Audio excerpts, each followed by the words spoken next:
Now, if there's one thing they got President Obama on, he said you could keep your insurance, but now it turns out couldn't care less. It turns out you can't keep your insurance. How do I know? Because I watch television. Or at least J.R. Jackson, our producer, watches television, and he put this together. For a long time, the president's advisors were saying, okay, should we just say, if you like your plan, you can keep your plan, or should we add some caveats? My next guest says that she was perfectly happy with her insurance plan, but now it is gone. This is like the president saying, read my lips, no new taxes, Bush 41, or 43 saying mission accomplished. Did you believe the president when he said, if you like your plan, you're going to be able to keep it? I did. I absolutely believed him. You really didn't want that insurance policy. The president misspoke, which makes it sound like he said it once. He actually said it hundreds of times over the last 4 years. You have no alternative, and the government is telling you that you don't have the option to keep what you've got. Him saying, if you like your plan, you can keep your plan, is something he's not going to be able to shake. This whole problem they've been facing in terms of credibility about the president saying over and over again 3 years ago when he sold this law, he basically said, you know, if you like your plan, you get to keep it. I was promised, and that I could keep my coverage, and he flat out lied. And I don't appreciate that. Why should people not be upset if they like the insurance policies they had? And there are a lot of people who did like what they had, and now they're being forced into other policies. The president said that wouldn't happen. A stage 4 cancer survivor, and has just lost his plan he liked. I had people all across Kentucky come up to me last week and say, I had great insurance, but mine's better than the president says I should have, and I've got to either pay a tax or step down. He lied. He said I could keep my old crappy insurance, and it turns out I can't. They're giving me a better one.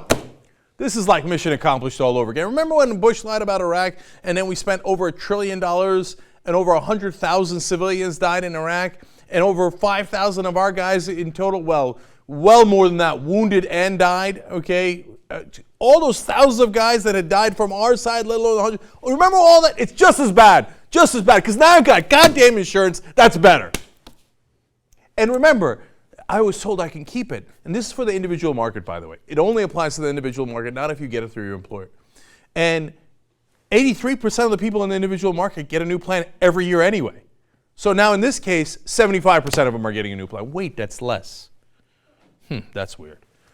All right, now, to be fair, sometimes for some people, yes, you get a new plan. Yes, it's definitely better in that it covers more things, but it costs a little more, okay? Now, for most people, that's not the case because you get subsidies. If you're a family of 4 and you make, I think, about $94,000, you're going to need a subsidy, $94,000 and below.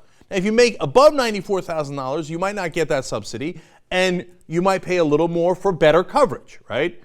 So now, first of all, that doesn't seem like that bad a trade-off.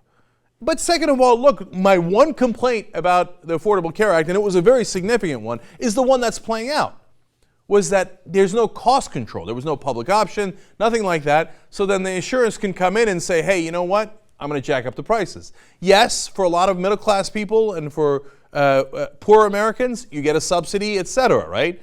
But for some people, the costs continue to rise. So that part is a legitimate criticism, okay? And we were worried about it from day one right here on this show.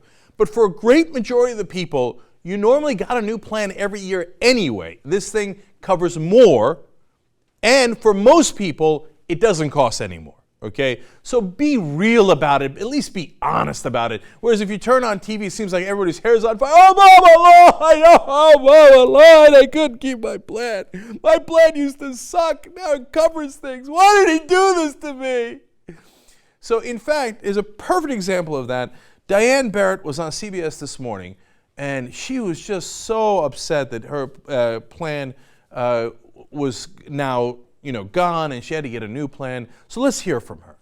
56-year-old Diane Barrett. Last month, she received a letter from Blue Cross Blue Shield informing her as of January 2014 she would lose her current plan. Barrett pays $54 a month. The new plan she's being offered would run $591 a month, 10 times more than what she currently pays. What I have right now is what I'm happy with, and I just want to know why I can't keep what I have. Why do I have to be forced into something else? She had such a great plan. Why are they doing this to her? Now, are you ready for the facts? First of all, CBS throws in a little caveat there. Let's hear that. That according to healthcare.gov, Diane is eligible for some subsidies, but she told us she has no idea what the subsidies would be because, of course, guess what? She can't log on to the website. So, well, turns out she might be able to get some subsidies, but she didn't really look into it. Now, fair enough that there's some issues with the websites. Well, so a couple of reporters did look into it. Tommy Christopher did a great job in writing about this first at Mediaite. And he found out that the current policy she had was, as they pointed out, about $50 a month. It's what's called junk health insurance. It covers almost nothing. It's capped at the amount that they can give you back is $50. So you give them $50, and if you run into any issues, they give you $50 back. Wow. I can't believe she can't have that health insurance anymore.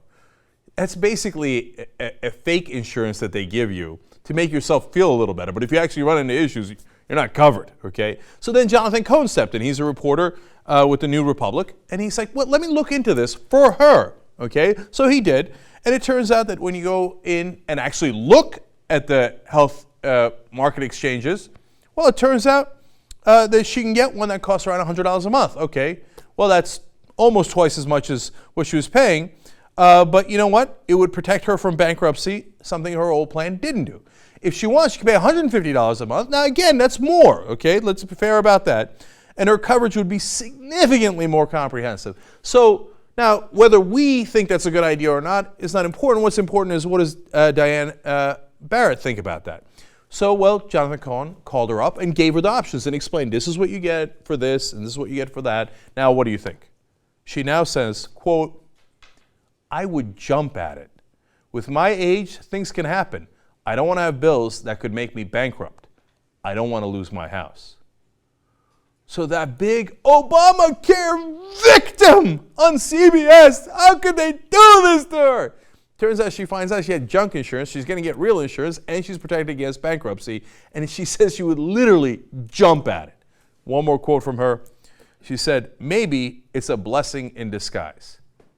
Now, Diane, you're right about that, except for the fact that it's not really in disguise. It's only in disguise if you watch television and they keep telling you like, oh my God, this is so much worse for you. Obama lied to you. In reality, if you look into it and you investigate it, it's not in disguise at all. It's supposed to give you more coverage, and it does.